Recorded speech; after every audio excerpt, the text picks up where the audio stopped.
এই তোমরা ফুটবল খেলতেছো? ভাইকে দে, ভাই ঢাকা থেকে আসছে, ভাইকে দে। আরে না, আমার সময় নাই এখন, আমি কি করব।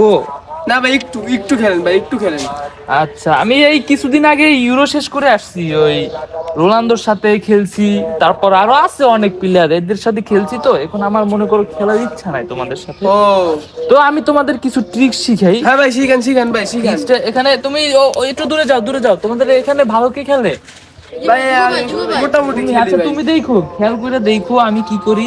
এটা মনে করো তুমি ফ্রি কিক না পেনাল্টি? এটা এটা প্লান্টিক করবা, প্লান্টিকের জন্য দেখো। হ্যাঁ, তোমরা সবাই দাঁড়া হয়ে গোল দাও। হ্যাঁ হ্যাঁ হ্যাঁ হ্যাঁ। আচ্ছা তুমি তুমি বেশি করে খেয়াল করবা, ঠিক আছে? জি ভাই, জি ভাই। দেখো। হ্যাঁ হ্যাঁ। কি হলো ভাই, আপনি পড়ে গেলেন কেন ভাই? তোমাদের এখানে চাঁদের আলোটা খুব বেশি, বুঝছো? কেন তার ভাই, জন্য ইউরো পড়ে কি গেছি। চাঁদ থাকে, সূর্য থাকে না? না না, ওখানে দিনে চাঁদ পড়ে, আর তোমাদের এখানে তো দিনে সূর্য পড়ে।